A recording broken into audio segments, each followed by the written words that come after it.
Signor La Rosa, succedono cose. Che succede? Uno veramente si riesce a stare a casa. Perché appena si muove, a me mi succedono cose. Certo, se uno stesse chiuso a casa non gli accadrebbe nulla perché non uscendo, non incontra Basta che nessuno. ci portano la spesa. Sì, però non si può stare chiusi a casa. Che è successo? Lei deve sapere che io 10 giorni fa, Sì. qua lo dico e qua lo annego, perché non è una cosa che non si deve sapere, sono stato in quel di Caltagirone, perché mi piacciono le mie ceramiche. Sì, a Caltagirone ci sono ceramiche meravigliose. Meravigliosi e non abbiamo ancora detto niente. Va bene. Ceramiche che tutto il mondo dovesse conoscere. Sì. Basta. Per andare a Caltagirone si deve fare a Catania Gela. Certo. Che c'è? Chi c'è? Io non lo sape perché... No, io lo so, però vorrei capire perché dobbiamo fermarci su questo argomento. Sulla Catania Gela ci sono di quelle ragazze. Delle ragazze che...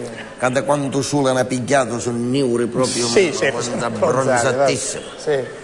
Ora io, che sono una persona che ha un cuore tanto... Lei ha un cuore generoso. C'ho un cuore generoso, un cuore grande, quando un pagliaro si dice...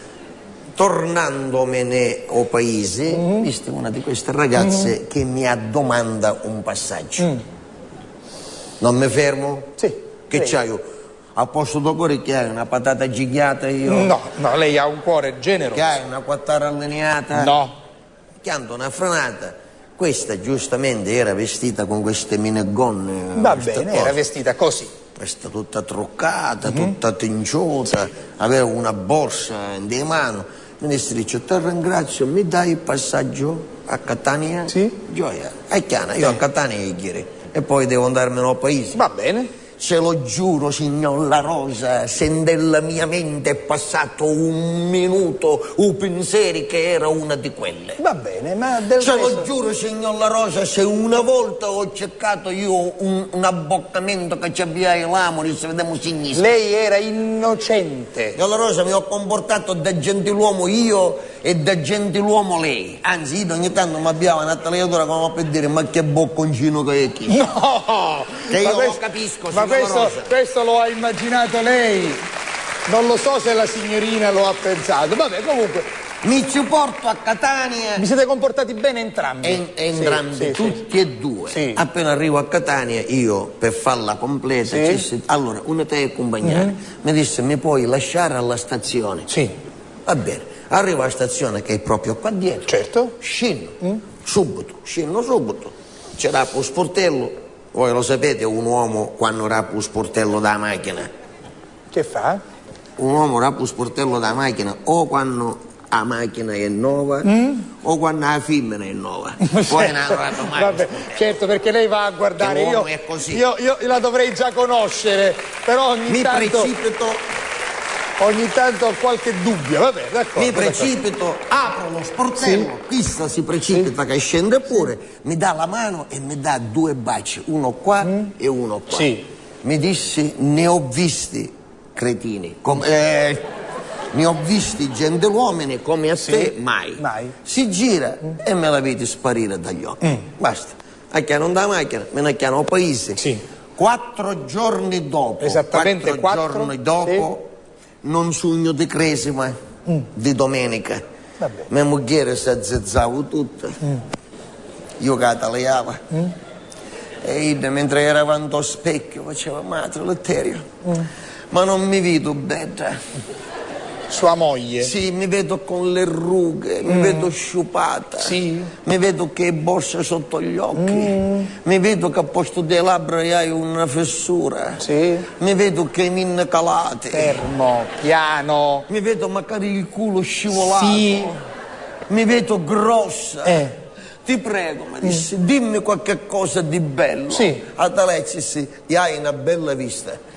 Che c'è a dire? Ma no! Quella ce l'hai buona la vista. Ma povera donna, ma non solo quella signora, cioè sua moglie, stava vivendo un momento anche, come dire, di insoddisfazione personale sul suo stato fisico. Lei le ha detto hai una bella vista. Hai una bella vista. Quindi?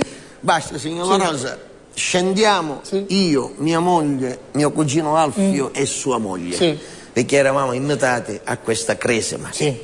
Noi siamo che i mascoli ne mettiamo avanti, i femmine si mettono dietro. Sono delle scelte. Mia moglie mi disse: no, sono troppo elegante, sono troppo abbassata, mi voglio mettere avanti. E allora Alfio con sua moglie si misero di dietro, praticamente. Alfio era dietro di me assettato, sua moglie era assettata di dietro e davanti c'era mia moglie con di dietro la moglie di Alfio, che io ero davanti a Alfio. Mentre sua moglie dov'era? Dalla tata da stezza. E sua cognata? Dalla tata dell'altro lato di dietro, che davanti c'aveva mia moglie. E fece Alfio? Alfio era di dietro, rispetto non di mia a moglie. chi? Mia moglie, Alfio era di dietro di me. E quindi lei era? Davanti di Alfio, mentre sua moglie? Mia moglie era davanti alla moglie. Di chi? Di mia moglie, della moglie. Quindi?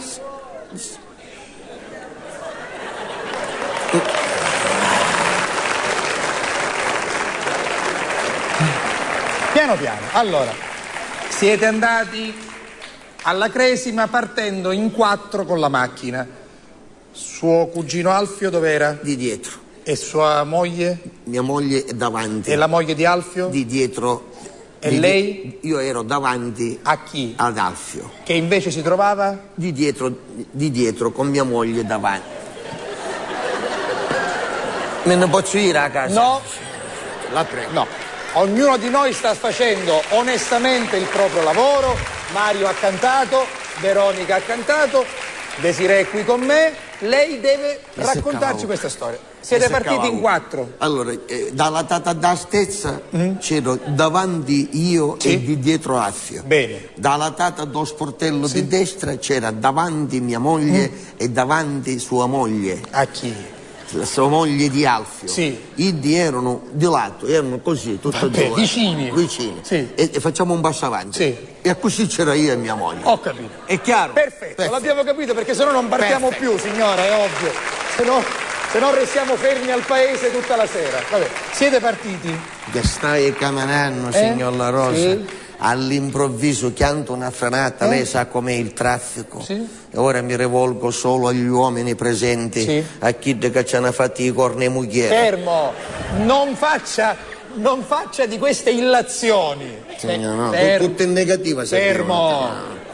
Signor La Rosa, come chianto da frenata, di sotto le gambe di mia moglie piglia e vedo nascere una scarpa russa con tacco e auto tanto. Il passaggio dell'altro giorno! A buttare la Fermo!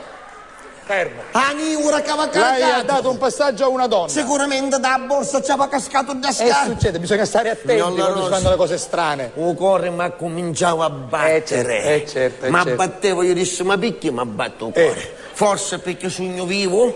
Io che sto pensando? Il cuore batte normalmente quando uno è vivo. Un cuore che mi batteva a capo. Arrivato a un certo punto, una notata d'occhio, ci disse a mia moglie: mi sta venendo di stranutare. Ma sta bene? Pigliami per favore i fazzolettini che lei un do casciolo. Sì. Come si chiama? Nel cruscotto. Nel cruscotto. Mi dice: io andavo un attimo saccala per pigliare un fazzoletto. Io faccio: che chiappo da scarpa. E taglio finestrino. Bravo. Veloce, rapido. Quindi ha preso un respiro di sollievo. Mi sentivo chiedo che c'aveva un plotone di esecuzione e i fucili erano senza pallottola. Io non so pallottola, mi sentivo vivo, salvato. Sì. Arriviamo da Cresia, scendiamo, io scendo, mia moglie scende, Alfio scende e Graziella non scendeva. Graziella è la moglie di Alfio. Non scendeva? Che mi si muovere i nervi. Che già capiscono? Sì. È un pubblico stasera piuttosto sgamato, come si dice. Anche un pochettino maliziosetto, o forse avvezzo, non lo so. Vabbè, comunque. Graziella non scendeva. No. A me mi si muovere i nervi. Certo. Cioè, che vuoi, la carrozza, ti manda a banna per scendere. Mi dice: me lo vai le scarpe che mi volevano i piedi e ne stai trovando una sola. Come trasci da chiesa con una scarpa sola? Che va a fare? Non lo so. C'è che andai una pedata forte forte andare a caviglia che c'è un chiamo peso, sono valutando, così c'hai la scusa che non la poteste mettere. Ma lei è un uomo folle, un uomo folle.